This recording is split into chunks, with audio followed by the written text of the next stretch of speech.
part, Aspirine, bonjour et bienvenue dans cette émission. Bonjour à messieurs les journalistes, bonjour aux téléspectateurs, bonjour à tous ceux-là qui se battent pour que le Congo puisse recouvrir sa souveraineté nationale et internationale. Voilà, quelle est votre opinion vous, sur le bilan de la RDC depuis son accession à l'indépendance? Ça fait déjà 63 ans, ou ça va faire 63 ans.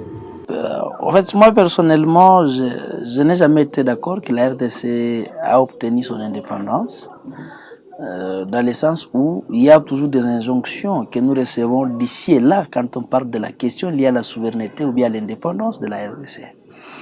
De deux, moi je crois que la RDC recule au lieu d'avancer en arrière. Mais c'est là où il y a maintenant la responsabilité des autorités congolaises, y compris la responsabilité de la population, puisque c'est là qui deviennent nos autorités, fuient les membres de nos communautés, et ils sont les membres de nos communautés. C'est que ce sont des partis qui composent la population de la RDC.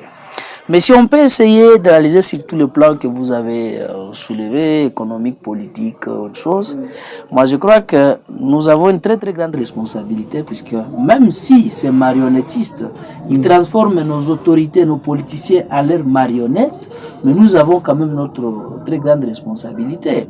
Il y a des secteurs où quand même les Congolais, nous devrions accepter et comprendre que le pays est en danger. Mais aussi il y a manque de patriotisme. Quand nous voyons tous ceux-là qui ont géré le pays depuis les années, depuis 64 jusqu'à nos jours, je vois qu'il y a manque de patriotisme et il y a manque de savoir-faire et manque de volonté. Les gens ne veulent pas voir le Congo se développer. Les gens préfèrent que le Congo reste comme nous sommes, afin qu'il puisse continuer à manipuler la population congolaise. Mais 63 ans après, vous estimez que le bilan est positif ou négatif? Bon, le bilan est lourdement négatif. Dans le sens où, c'est pourquoi je vous dis, nous avons des autorités marionnettes de l'Occident. Or, c'est l'Occident qui nous avait colonisés. Mais pourquoi on a tendance à toujours se victimiser en jetant le pierre sur les Occidentaux, alors qu'ils nous ont laissé notre pays il y a plusieurs années Moi, déjà? je ne fais pas partie de ces gens-là qui se plaignent seulement. Non, oui. Nous plaignons bien sûr, mais nous avons de preuves. Comment est-ce que ces Occidentaux, ils ont transformé nos autorités en leurs marionnettes, en leurs femmes, si on peut dire même ainsi. C'est que ils n'ont jamais laissé le temps aux dirigeants africains. Puisque quand on réfléchit de l'indépendance, il faut réfléchir de l'Afrique en général. Puisque c'est l'Afrique en général qui a été colonisée par ces impérialistes occidentaux. Tenez, moi je vais parler le cas de mon pays. À l'époque du fait Joseph Désiré Mobutu, on avait monté, oui, Mobutu, il y a un moment, il essayait de travailler, et lui, il travaille sur l'indépendance mentale. Puisque tout doit partir de cette indépendance mentale.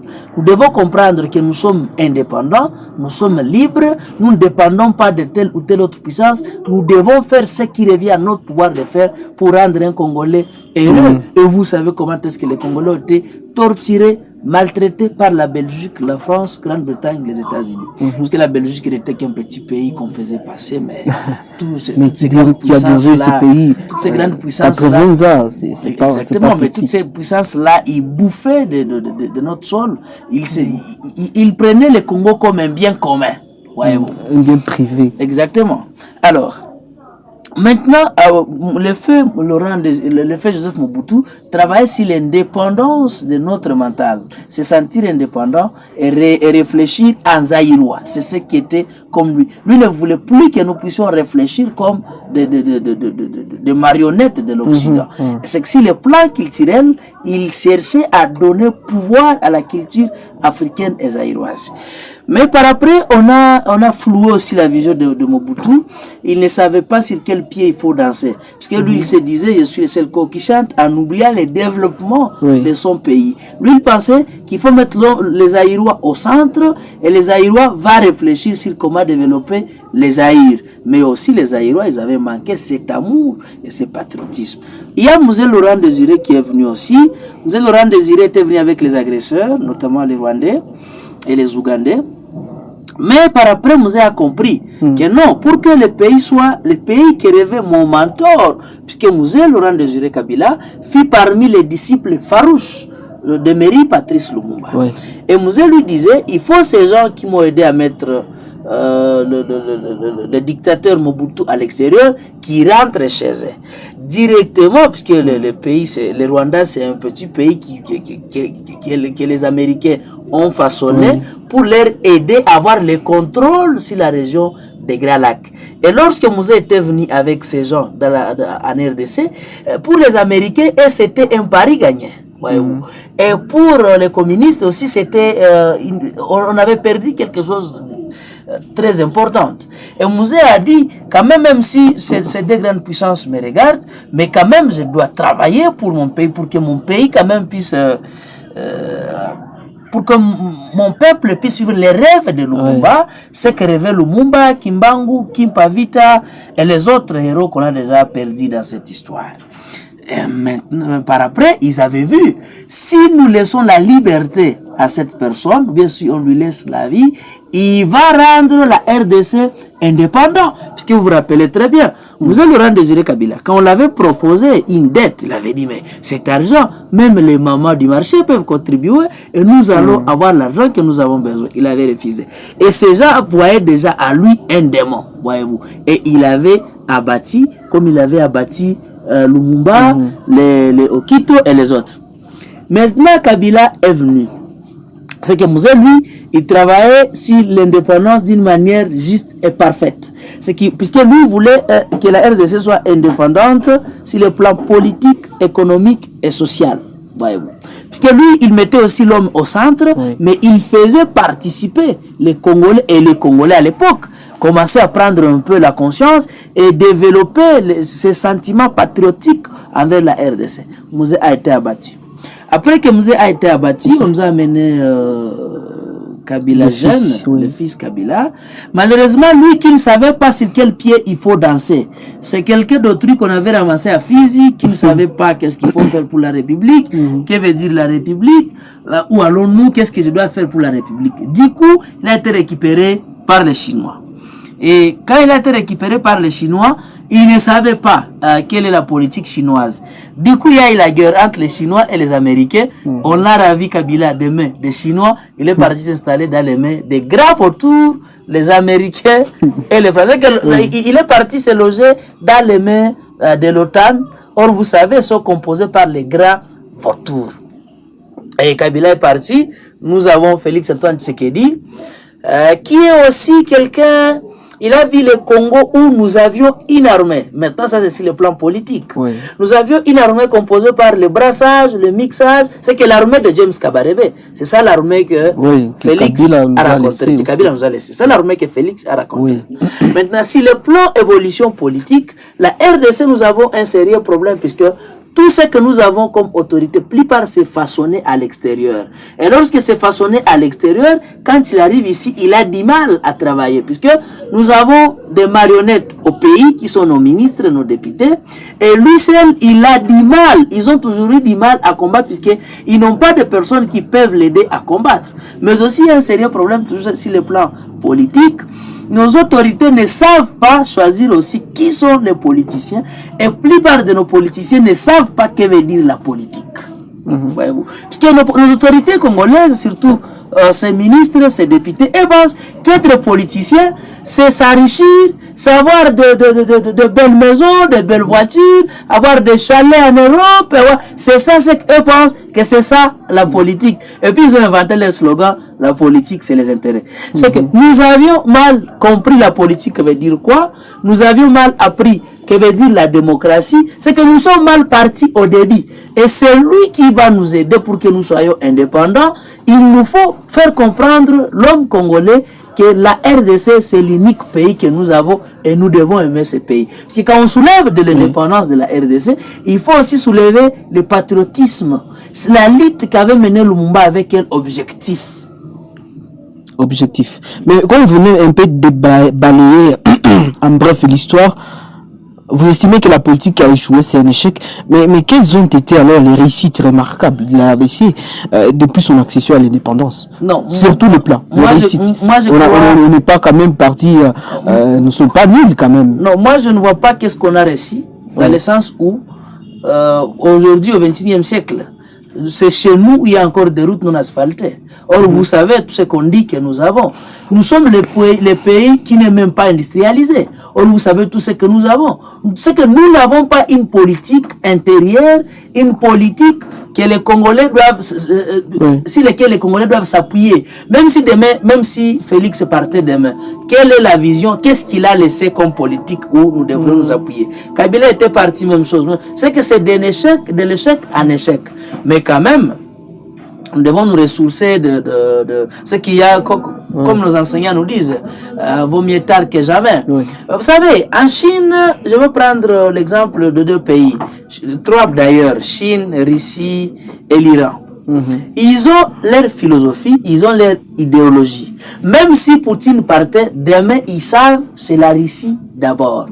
Même si demain, l'autre ici, la Chine, le président Xi partait demain, mais les enfants chinois vont rester avec cette lutte, puisqu'ils disent qu'ils sont en guerre et ils doivent gagner cette bataille. Ils savent que l'enfant est né à bas âge, il est enseigné, il y a les États-Unis qui nous combattent, nous devons les surpasser, voyez-vous. Et c'est ça l'indépendance, c'est combattre pour atteindre les niveaux dont voulaient vos leaders, voyez-vous. En Iran, même chose. Mais chez nous, c'est pas le cas. Il y a rupture d'État lorsque Félix va partir, c'est lui qui va venir avec une autre idéologie et il va toujours attendre que c'est les États-Unis, les Européens qui vont nous aider, voyez-vous. C'est que moi je crois qu'il faut partir de notre éducation pour que nous puissions faire quelque chose.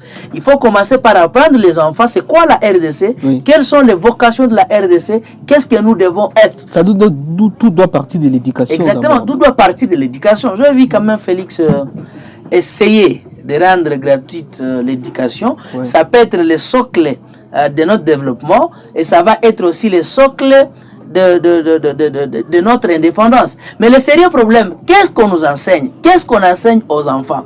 Est-ce que nos professeurs d'université, ils sont capables de bien enseigner nos enfants, de bien enseigner les jeunes étudiants, ou bien il faut encore adapter et reprogrammer notre éducation, notre système éducatif. Imaginez par exemple les cours d'éducation morale et civique SM de l'époque. Mais c'est avec 10 points. Mais on dit toujours que l'éducation aussi, c'est une éducation extravertie, si je peux utiliser ces termes économiques, c'est-à-dire il est de l'extérieur, on l'amène ici. Oui, c'est ça. C'est pourquoi j'ai dit, est-ce qu'ils ne font pas encore adapter notre système? Tenez, quand on construisait les stades ici modernes, les Chinois ici à Mugunga, j'avais discuté avec un Chinois, lui il m'avait dit chez eux, ils ont 60 heures de pratique, 30 heures de théorie.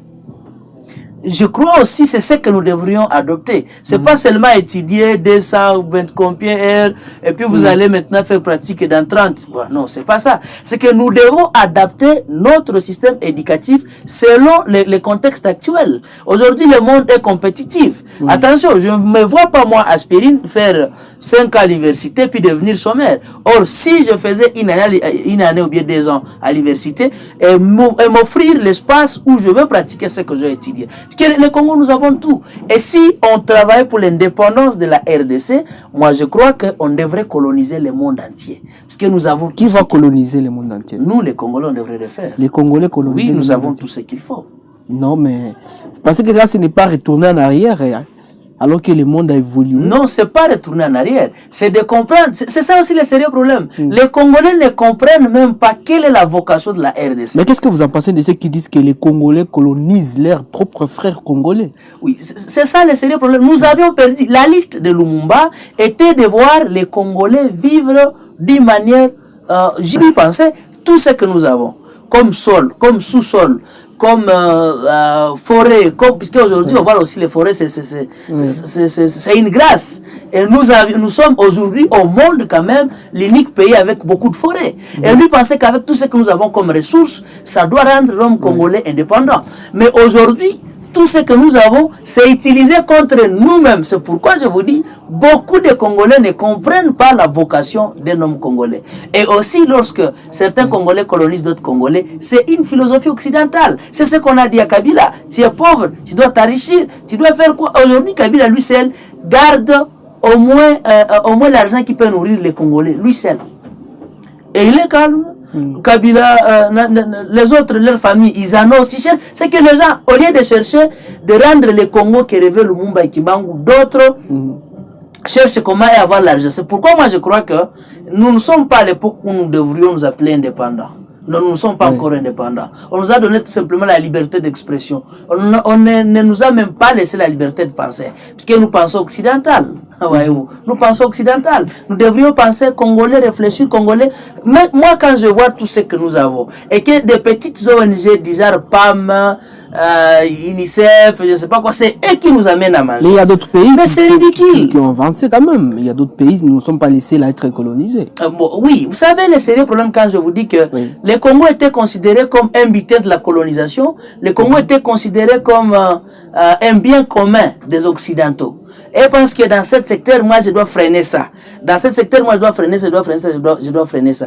Allez-y voir ce que les ONG financent. Ils ne financent pas de bonnes questions. Ils ne financent pas des idées qui peuvent rendre indépendant un Congolais. Parce que nous serons indépendants quand nous allons prendre conscience. Mais pas seulement quand on me laisse prendre la parole, critiquer, dire que non, je ne suis pas indépendant, puisque la politique qu'utilisent nos autorités, c'est pas leur politique.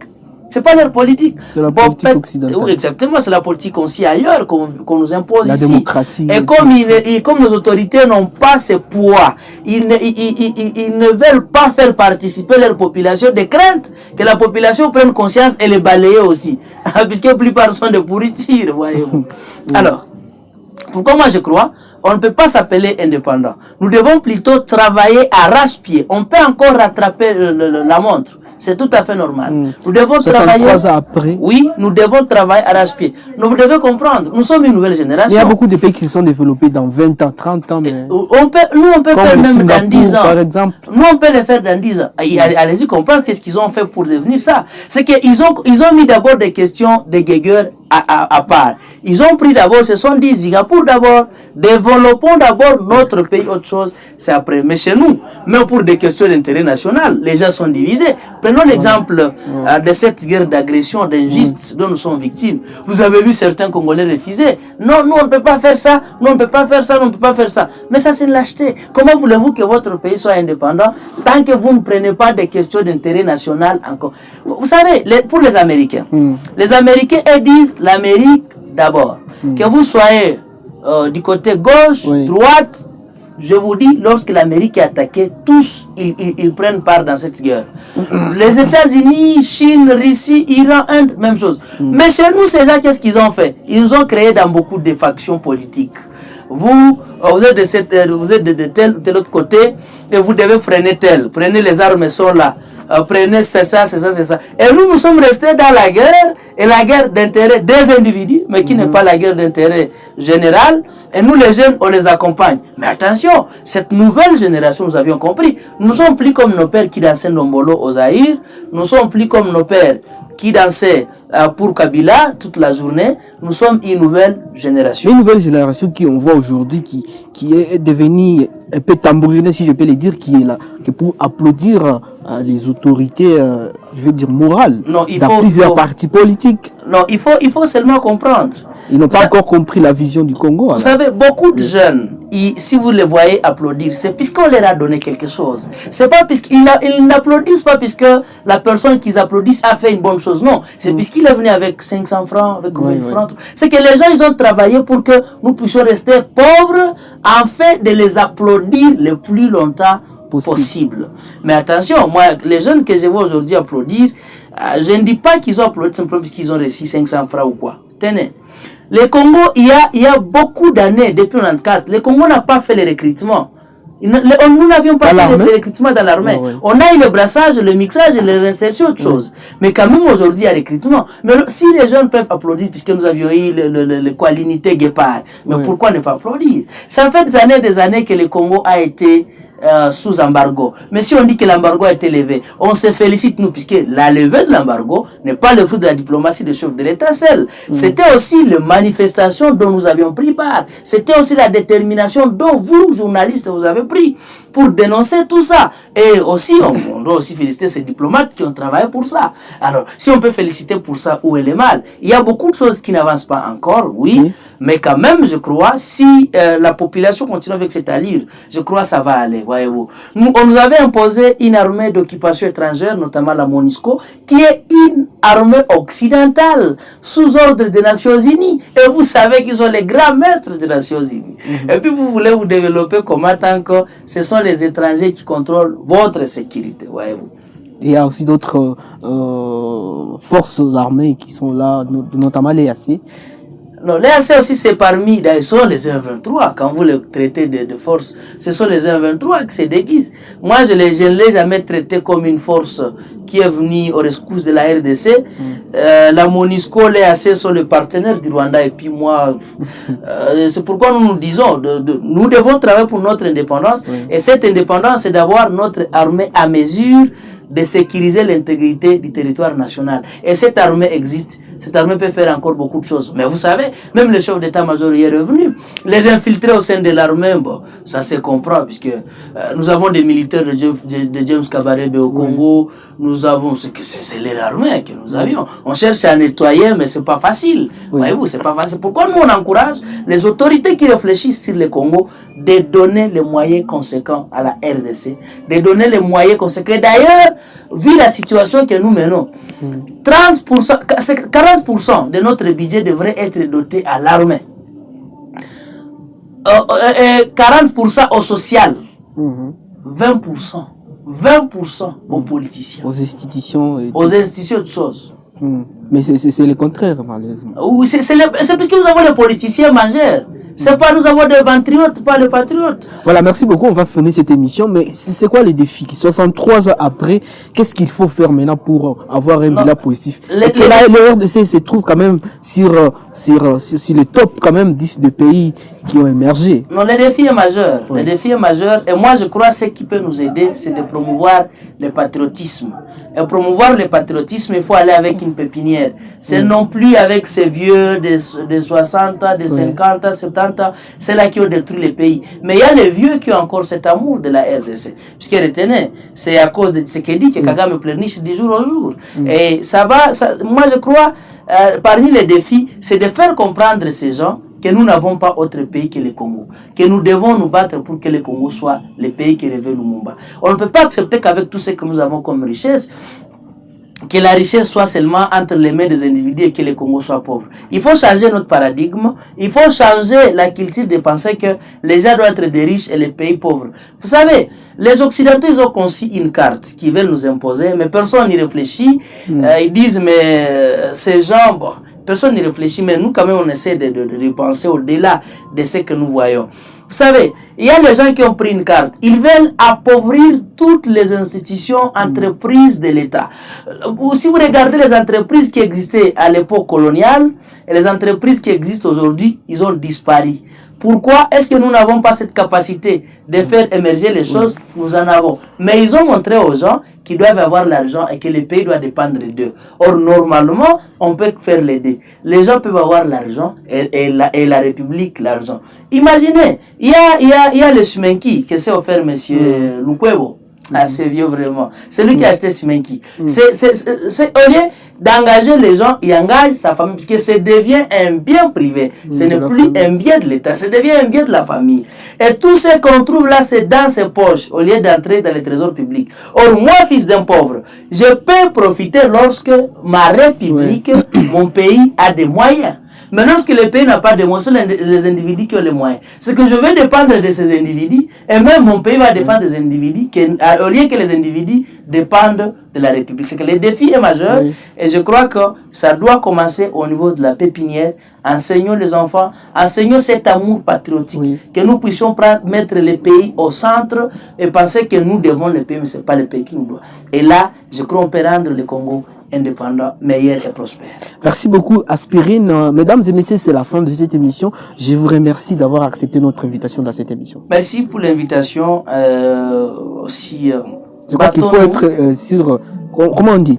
Il faut être du bon côté de l'histoire. Oui, nous voulons, les gens veulent encore. Vous savez, Lumumba l'avait dit, quoi que nous sommes à la fin, l'histoire de la RDC sera réécrite par leurs propres fils. Voilà. Et nous pensons qu'à l'ouverture, on va changer beaucoup de programmes au sein de notre système éducatif. Je crois qu'il faut adapter. Si réellement nos professeurs sont là pour nous enseigner, ils doivent reconcevoir d'autres choses qu'il faut enseigner aux enfants. Notamment revoir notre cours d'éducation civique et morale, puisque c'est là où mais aussi le cours d'histoire. Oui, nous devons savoir notre histoire. Elle a été, je veux dire, l'histoire a été falsifiée. Nous devons savoir notre histoire, pas seulement nous enseigner l'histoire qui a été conçue par les Belges, le Français, autre chose. Nous devons, c'est un grand combat dont tous nous sommes appelés. Si réellement nous sommes de vrais Congolais, nous devons nous battre pour que nos ressources qui doivent qui devraient nous aider pour rendre le Congo indépendant ne soient plus vendues à ces agresseurs. C'est que être aussi indépendant, c'est de se concentrer chez nous, c'est de développer chez nous. On peut construire nos raffineries chez nous, c'est aussi les signes de l'indépendance. C'est que savoir l'indépendance sera par les signes de temps, ça sera par la vie que va mener l'homme congolais. Merci beaucoup, Espoir Aspirine. Mesdames et messieurs, c'est la fin de cette émission. Je vous fixe un autre rendez-vous la semaine prochaine avec le même plaisir. Au revoir.